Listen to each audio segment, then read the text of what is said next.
Well, thank you all for coming to this discussion meeting on the subject of proliferation and non-proliferation in the early 21st century, featuring a presentation by my colleague David Santoro, who is in the last days almost, of his one-year fellowship at IISS, sponsored by the Stanton Foundation in the United States. And we thought before David picks up and trots off to his next abode, we ought to pump him dry of the things he's been thinking about for the past year. He concurrently, by the way, is a research affiliate at the Paris-based Center for International Security and Arms Control, CESIM. He recently co-edited a book with another Stanton fellow, Tanya Ogilvy-White, a book with the title Slaying the Nuclear Dragon, 21st Century Disarmament Dynamics. Before coming to IISS last year, David was at New York University at their Center for International Cooperation, where he was a visiting research fellow. And before that, he was in Vancouver, Canada, at the University of British Columbia's Simons Center for Disarmament and Non-Proliferation Research. He earned his PhD in International Relations at Macquarie University in Sydney, Australia, and he earned other degrees in Paris, where he grew up and where he also worked short stints at Ministry of Defense and Foreign Affairs. Continuing this globe-trotting tradition, David is soon heading off to the Pacific Forum to be a senior fellow for non-proliferation and disarmament. That's my title, so I'm happy that David is earning his stripes by moving up in the world. I think I'll leave it at that. I had a few other things about your bio, but I know we want to hear from you. So why don't you enlighten us about some of what you've been thinking. I know what you're going to say is partly based on a article that you've submitted to IFRI in Paris, and I look forward to that being published, but I look forward to your presentation. Thank you. Should I? Wherever you like. Oh, I guess I'll sit here. Okay, thank you very much, Mark. As Mark mentioned, my position here was funded by the Stanton Foundation, so I want to thank them very much. It's been a very great year. So in this paper, which I've recently submitted, I'm focusing on the developments that have taken place in non-proliferation and in proliferation and non-proliferation over the past 10 years. And I'm looking at what happened over the past 10 years and what's likely to happen in the years to come. So here I want to do two things. First, I will begin with an assessment of the non-proliferation landscape since 2001. I will look at what happened to the proliferation problem itself, to the tools that have been developed to address that problem, and also to the actors involved in the process to address the problem. And then on that basis, I will explain what I call what the winning agenda is for non-proliferation, what it entails, and I will also talk a little bit about what I think the prospects are. And as you will see, my basic argument will be that today there are more reasons to be pessimistic than optimistic about the future of non-proliferation, but still that success is possible and will be greatly determined by the role played by the permanent members of the UN Security Council, the so-called P5.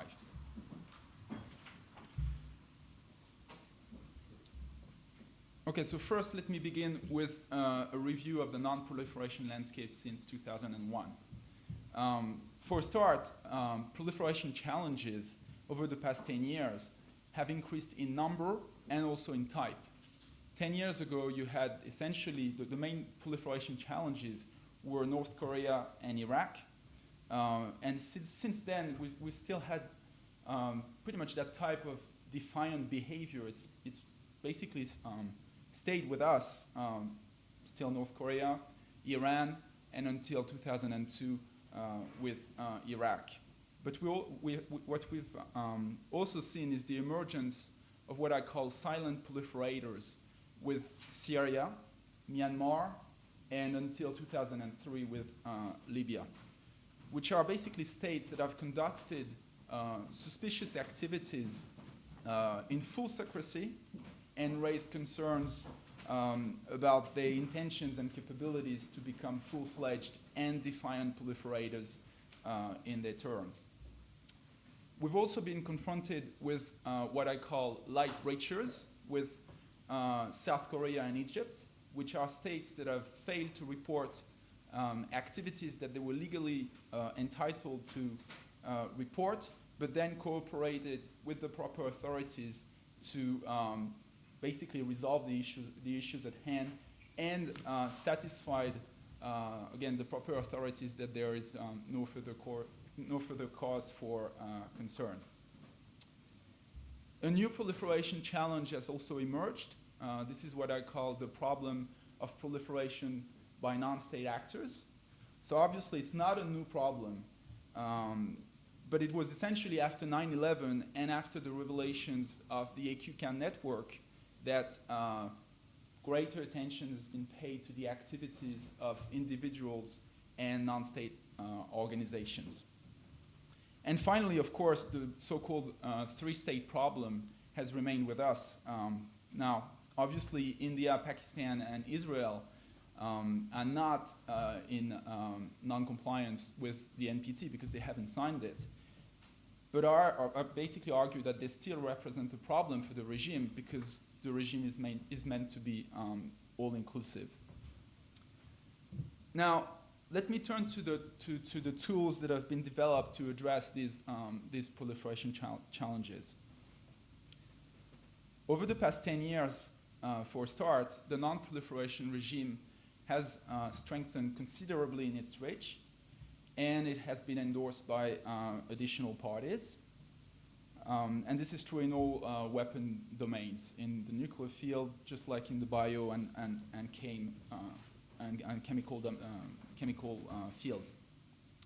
Many complementary mechanisms have also been developed. Multilateral export control groups have extended controls over many additional activities. And in addition to update the so-called trigger list items, they have also developed so-called catch-all clauses. New tools have been developed to interdict NBC transfers, and this is particularly the case of the Proliferation Security Initiative. UN Security Council Resolution 1540 has been adopted to address the problem of proliferation by non-state actors, and numerous initiatives have been also set up to enhance NBC security. When proliferation crises have emerged, the international community has responded through incentive packages, usually offered through ad hoc diplomatic mechanisms. So you've had the six-party talks for North Korea, the E3, and then E3+3 for Iran.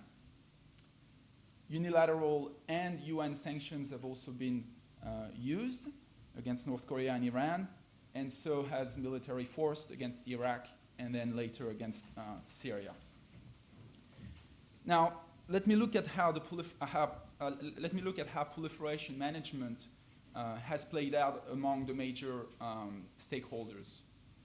Now, for a start, because the Security Council is the final arbiter of enforcement decisions with the major NBC treaties, and because the P5 are permanent members with veto-wielding powers, these five powers have actually had a very central role in proliferation management. And what we've seen over the past 10 years in particular is the emergence of sharp divisions among the P5 and also between them and the members of the non-aligned movement, the NAM states. So let me first look at the divisions among the P5. Now, obviously it's true that over the past 10 years, the P5 have cooperated to strengthen the non-proliferation regime. They have cooperated to establish new complementary mechanisms, and they have also cooperated to respond to proliferation crises in the case of North Korea and Iraq. But they have also suffered from many divisions. For instance, there are still unresolved compliance issues from Russia and China when it comes to biological and chemical weapon conventions. Not all 5 members are parties to all non-proliferation instruments. For instance, China is not a participant in the PSI, the Proliferation Security Initiative. They have also been concerned about Russia and China being involved in suspicious activities with proliferators. The P5 have disagreed quite extensively over how to respond to proliferation crises over Iraq, but also over North Korea, Iran, and more recently over Syria. Finally, the P5 have been divided as to how to address the so-called three-state problem. The US-India deal has been very controversial, and it's created frictions among the P5, and now there are frictions about China's intention to export nuclear reactors to Pakistan. Now, this is the divisions among the P5, but in addition to that, we've seen the emergence of divisions between the P5 and the NAM states, essentially revolving around 4 issues. One, the NAM states have denounced what they see as the imposition of new non-proliferation obligations essentially at the expense of their right to use nuclear technology for peaceful purposes. And that's why they have resisted, for instance, attempts to make the additional protocol the new safeguard standard. Second, the NAM states have criticized the P5, which are incidentally the 5 NPT-recognized nuclear weapon states. And they have criticized them for allegedly not fulfilling their nuclear disarmament obligations under NPT Article 6. Third, the NAM states have protested against P5 management of the ThreeState Problem, arguing that the US-India deal creates double standards in the regime. And finally, the NAM states have often opposed the use of sanctions and the use of force to respond to proliferation crisis, particularly after the Iraq experience. So the recap of this 10-year review is basically threefold. One, proliferation challenges have increased and grown more complex, increased in numbers, and they've increased in type as well. Two, policy tools have been strengthened in response to these challenges. But 3, the effectiveness of these tools have been plagued by divisions among the P5 and also between them and the NAM. And so, in addition to suffering from a crisis of compliance, the regime has come to suffer from what looks to be a very serious crisis of legitimacy. Right. Now, I'm pretty confident that I've depressed everyone in the room. So I'm going to try and look at what constitutes a successful non-proliferation policy in these circumstances. So what I will do is I will look at the goals of a successful non-proliferation policy, then try and describe what the strategy to best achieve these goals could be. And finally, I'll talk a little bit about the prospects for success. Okay, so the goals first. How do we define success? What is a successful non-proliferation policy? Well, clearly success is best defined when cases of non-compliance are brought back into compliance, simply because that means the problem is solved. And this is clearly the best definition of success right now, and it's likely to remain the best definition of success for the years to come. Now, that's one thing. Now, I think we can come up with a more elaborate definition of success as well, because between complete success and complete failures, there are other goals that should be counted as actual policy successes. One is to detect and expose non-compliance. Obviously, the swift detection and convincing exposure of evidence of non-compliance that are as objective as possible should be considered as a policy success.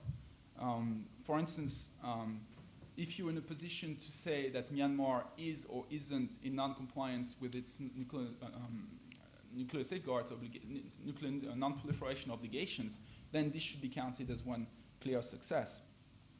Another goal is to counter NBC proliferation. If you can't solve the problem, when you're successfully undermining the proliferation process, then this should be counted as a success. Stuxnet, for instance, has not stopped Iran's nuclear program, but it has undermined its operations. So that should be counted as a policy success. More upstream, another goal is to prevent proliferation, meaning to deter the problem from developing at all. The non-proliferation regime is founded upon the notion that by codifying norms, non-proliferation norms, then you're helping prevent its development. Another form of proliferation prevention consists of stopping short its development. And that's done through, for instance, the strengthening of export and border controls, and also the enhancement of NBC security, for instance. And finally, once the effort to restore or encourage compliance have been abandoned, meaning when proliferators have succeeded, the goal becomes to manage and, if possible, to constrain proliferation. Now, the obvious example of that is the US-India deal. I mean, I know it's very controversial, but clearly the deal was at least in part an attempt to nudge India closer towards the non-proliferation regime. Right, so that's the key goals that I see as being part of a successful non-proliferation policy. Now, on that basis, once we know the goal, we need to look at the strategy to best achieve these goals. Now, the traditional strategy to restore compliance is through multilateral approaches, essentially involving the UN Security Council. Obviously, multilateral approaches present numerous problems, because usually what they mean is the implementation of what is possible more than what is most effective, simply because you have disagreements among the council, and also because proliferators manage to manipulate these disagreements. The alternative approaches are the unilateral use of sanctions and the unilateral use of force, which turned out to be actually not more effective. Obviously, sanctions are more effective when they're implemented by as many states as possible. Similarly, the effectiveness of the unilateral use of force is unclear. It was obviously not effective in the case of Iraq. And in the case of Syria, well, clearly the problem has been removed, but a number of questions remain about Syria's intentions and capabilities to develop nuclear weapons. Now, of course, the issue of effectiveness would also arise in the multilateral use of force. If there was a multilateral use of force authorized by the UN Security Council, but at least that use would have legitimacy. So even though I don't think we can rule out unilateral approaches as part of a comprehensive non-proliferation policy, it seems preferable to adopt a predominantly multilateral strategy, which obviously, again, places the responsibility on the Security Council and in particular the P5 to try and strengthen their role to restore compliance. Okay, how best can we detect and expose non-compliance? Usually proliferation is detected by intelligence agencies, but it needs to be confirmed by international bodies to, again, receive legitimacy, to be legitimate on the international system. This is best done when the most stringent verification measures are in place, and, for instance, like when the additional protocol is in force, when an additional protocol is in force, and when compliance assessment processes remain as apolitical as possible. So, for instance, in order to strengthen the deterrence of safeguards and avoid deadlocks due to politicization, a number of experts have advised that the Security Council should adopt generic, legally binding resolutions that spell out automatic consequences to respond to non-compliance, which again places the Council and in particular the P5 at the center stage. How best can we counter and prevent proliferation? Well, I don't think there's any question that proliferation is best countered and prevented when there is cooperation among the states. And this can be done in several ways, but the best option to reach cooperation is if non-proliferation is incentivized.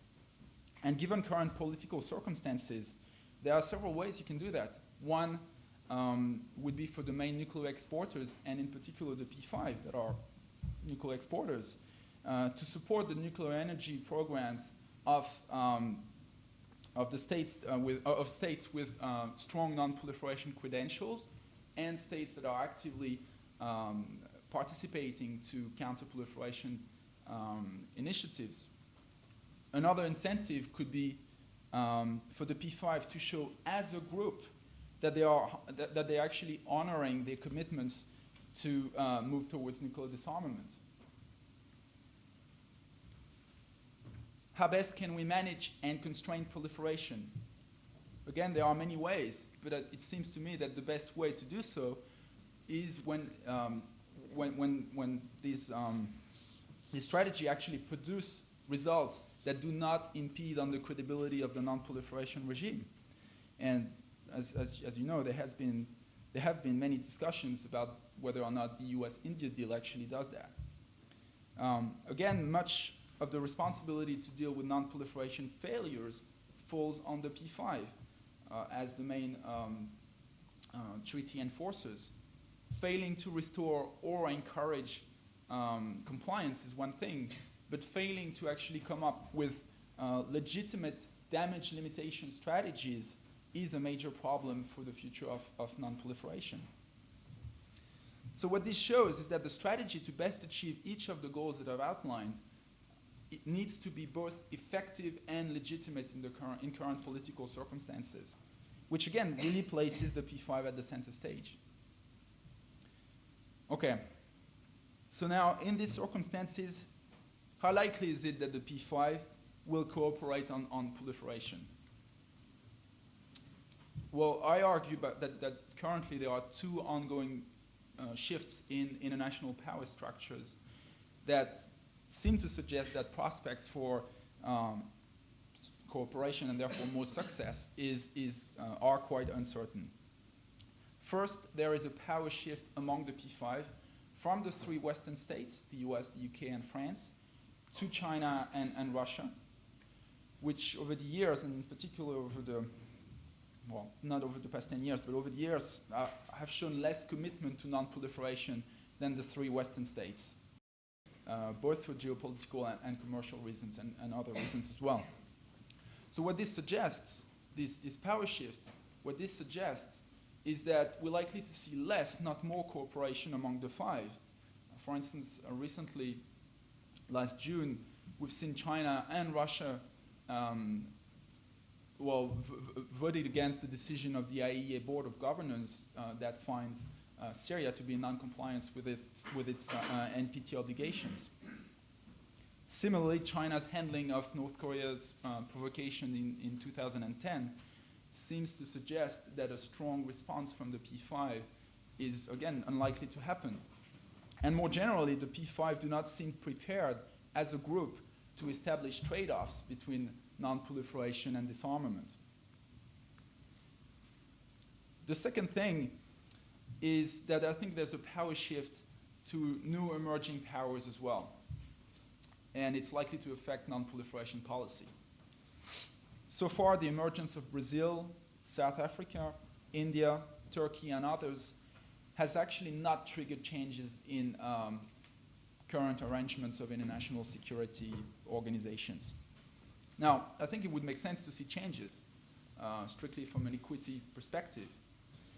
But it would also mathematically raise difficulties to reach consensus on non-proliferation, on how you respond to non-proliferation, on how you respond to actual crises. And so it would create problems. And today's emerging nations are essentially, most of them are all NAM members or NAM sympathizers. So given what I was describing earlier, what it seems to suggest is that the power shift to emerging nations will make non-proliferation more difficult, because these states seem to find themselves often in disagreement with the P5. And so basically my overall conclusion for this paper is that yes, success on non-proliferation is possible, but prospects seem to be quite uncertain. So I'm closing on a rather pessimistic note, but I'm happy to take any questions. Thank you. Thank you, David, for you know, I don't know why I was taking notes, because I read all this beforehand, and I know you're going to say, but you speak so systematically. It's the easiest signposted presentation I've heard in a long time. Easy to take notes and easy to raise questions. So I have a question, unless somebody else catches my eye. First of all, I'm happy to, Edwina Morton, please. And I guess a microphone will come along, and per the usual fashion, even if I know your name, please tell it anyway, I might get wrong. Edwina Morton, former journalist. I had two questions. They both involve the United States. One is sort of bad news and one is good news. You mentioned that the US-India deal at least may nudge India closer to the non-proliferation regime. That was one of the stated rationales of the agreement, but I must say, rather like some of the other benefits that were due to come from it, I find it hard to see how that has happened. India ended up with all the rights of the P5 within the treaty and none of the responsibilities of the non-nuclear states, and having taken on no new commitments that it wasn't already committed to. So that's my question. Are you sure that the US-India deal even had the slightest beneficial effect? The second question concerns Iran, and you mentioned that multilateral sanctions and actions are more effective than unilateral ones, which is usually largely true, with one exception, which is I think that probably the most effective tool of non-proliferation in the last 8 to 10 years has been the US Treasury, and in particular with respect to Iran. It now looks like a multilateral measure because lots of banks around the world complied, but in actual fact they complied because the US made it impossible for them not to. So in your paper, do you go into at least some of the benefits of unilateral sanctions? Thank you. Two tough questions to start off with. Okay, should I respond now? Go ahead. Okay. Okay, on the US-India deal, I absolutely agree. I think initially it was sold as a key non-proliferation success, whatever you want to call it. I think there's way more that we could have done. Many more non-proliferation benefits could have been reaped. One in particular could have been CTBT, the Comprehensive Nuclear Test Ban Treaty, commitment to actually agree to that. I tend to agree with you, absolutely. But I still don't want to sort of say that there was no non-proliferation advantages to it. Initially, when it was first proposed, for instance, you had at the time former IAEA Director General Mohammed al-Baradei, who actually saw possible non-proliferation benefits in it. It took a few years to agree, and the conventional wisdom by arms controllers is that we haven't done enough to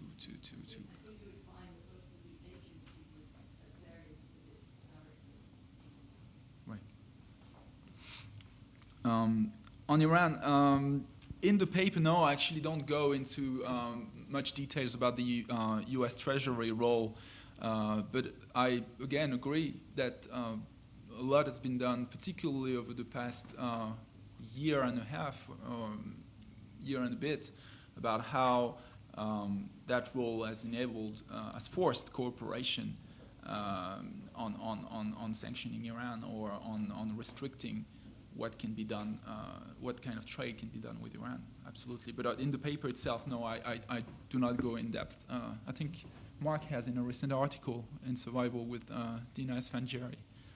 So, Yeah, Edwina and I have had so many conversations that we can complete each other's thoughts probably. But I think that's exactly right. That multilateralism or unilateralism that becomes multilateral is probably the most effective. The U.S.-India deal, it was it's primarily a geostrategic benefit of bringing India into some mainstream. But I share your skepticism on the non-pro benefits. Although there were probably a couple. They did vote with the Western states on the Iran non-compliance resolution in 2005. Elizabeth Young?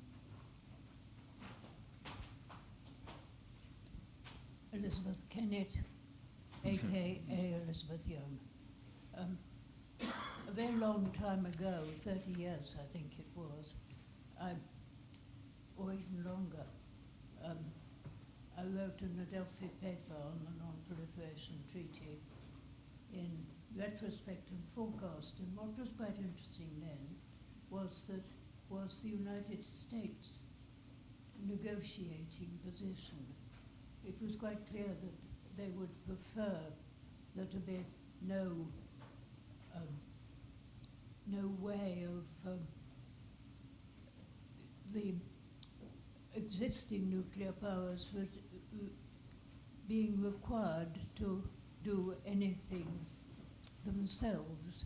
It was only at the last minute that Madame Myrdal and the Indian negotiator, whose name I forget, managed to get Article 6 put in.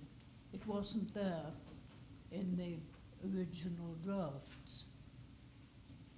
So has the United States approach to all this changed all that much? I later published a book called A Farewell to Arms Control, and it seems to me that that was pretty accurate because the various strategic arms control treaties haven't really had very much substantial effect on numbers. The numbers are still astronomical as far as damaging the world at large is concerned.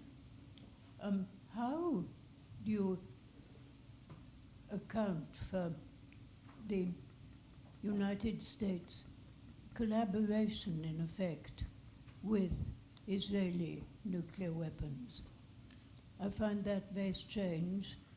It's gone on for a very long time, and just recently, when the Israelis have said that the Americans have at last released bunker busters to them, which looks rather like a green light. It was something the Bush administration did not go along with.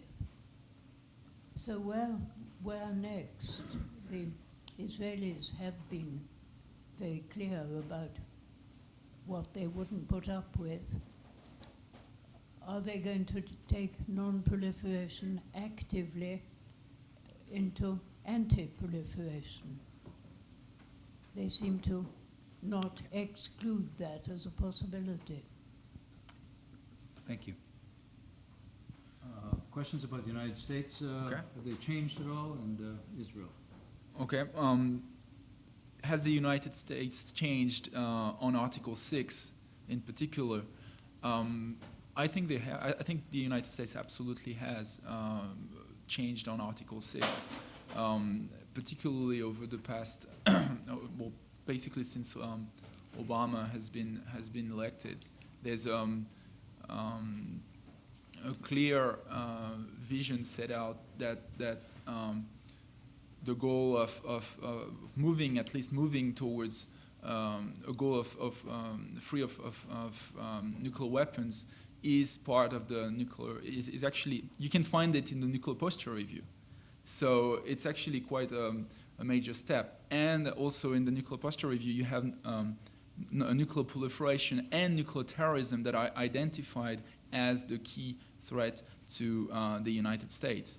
So I'm definitely going to go. I'm not going to say that the United States is ready to endorse a world free of nuclear weapons, but it's accepting that moving in that direction is in the United States' interest. So I think the focus on Article 6 is becoming part of U.S. diplomacy, and it's unlikely to change considerably. It would probably change at the level of rhetoric in a different administration, but I don't think any future U.S. administration would ignore the importance of Article 6 in NPT negotiations.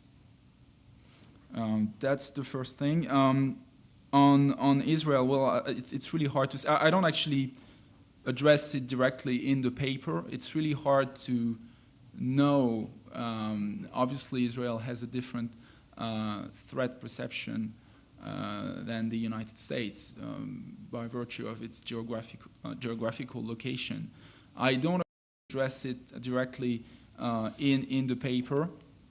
And when it comes to anti-proliferation, I don't go in depth into it. So forecasting the future on these issues is quite difficult. If I could just add one thing, I don't think it's probably not fair to say U.S. collaboration with Israel on its nuclear weapons program, because there hasn't been any collaboration actively, but there's passive acquiescence. So some people would say acquiescence equals collaboration, but I think there has not been any cooperation actively at all. Desmond.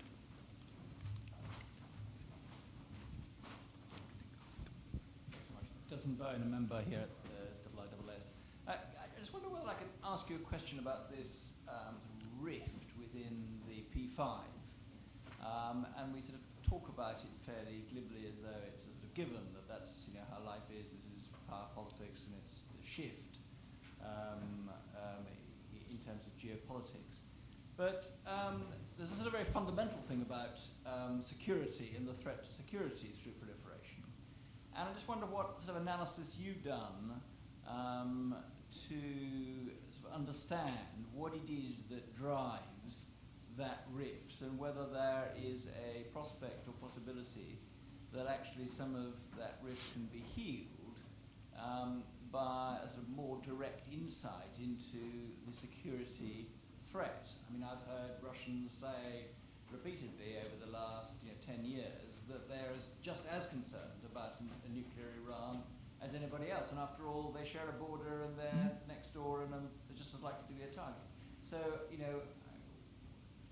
what prospect is there of some healing of the rift? Well, I think if you look at if you take a historical perspective at P5 cooperation over non-proliferation, it's been consistently better. It's consistently improved over the years, and I mean, there has been divisions over the past 10 years, but there have also been important cooperation on sanctions, and as you mentioned, there are clearly shared threat perceptions among them. I think your question is basically what can we do about it? Well, the P5 met in June this year to talk essentially about disarmament issues, but also how the disarmament agenda relates to non-proliferation. And this is the second meeting of, the first one was here in London in September 2009. That kind of a process where the P5 actually is sort of talking to each other, identifying common security threats, could actually make some progress to increase cooperation. But again, there are power shifts within the P5 and outside the P5. So it seems to me that prospects are quite bleak. I guess it's also a matter of relative priorities of security threats perceived, that Russia perceives Iran as a threat, but there are other things more important. Same with China. There was a question over here, was there? Who did I? Let me pose my question then. So in the United States today, President Obama is not getting any political bounce from all his foreign policy victories. He knocks off Osama bin Laden. He knocks off Gaddafi with a little help from the British and French and Turks and others. He pulls out of Iraq. He starts winding down in Afghanistan. No electoral bounce at all. So you have to just wonder what's wrong with the American public. But that's not my question. It's kind of similar. President Obama, re-engages arms control, reinvigorates the consensus on non-proliferation and disarmament, the connection, acknowledges the importance of disarmament, makes some significant changes to U.S. nuclear security policy in the nuclear posture review, talking about reducing the role of nuclear weapons. And he hasn't got any bounce, political bounce, from the other part of the world, the part you mentioned, this divisions between the P5 and the NAM. So what's wrong with those? Can't they understand that he did his best? Well, my answer to your question very simply is that I don't think the U.S. is the indispensable nation anymore. What? No, I think that power has shifted, particularly over the past 10 years. I'm not saying that the U.S. is irrelevant to success on non-proliferation or other issues, but I think that a lot of nations now are both able and willing to pursue their own national interests and do not necessarily need the United States on a number of issues. But I would absolutely agree that the United States, President Obama in particular, has done many things to try and encourage cooperation, be it on non-proliferation or other issues. But just power has shifted. I think there's a follow-up. Edwina.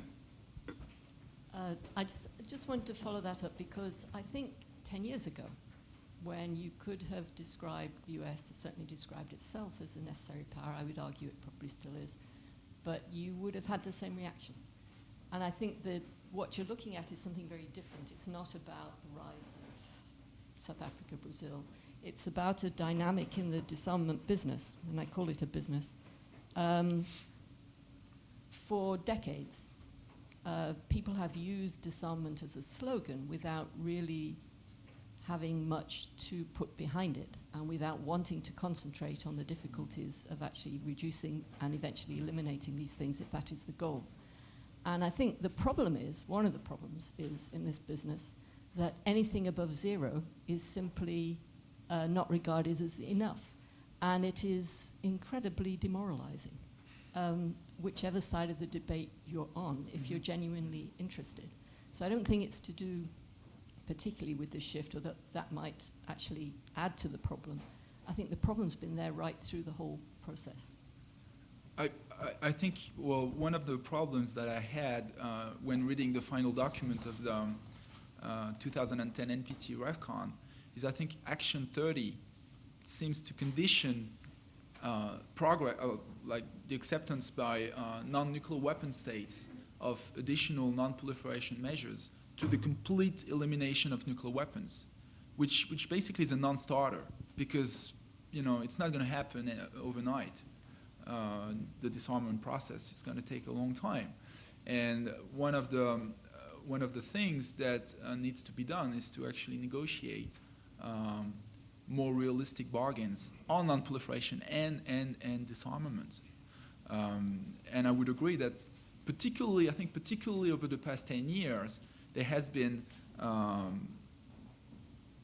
tremendous politicization of the disarmament business or process, whatever you want to call it, and it's very depressing.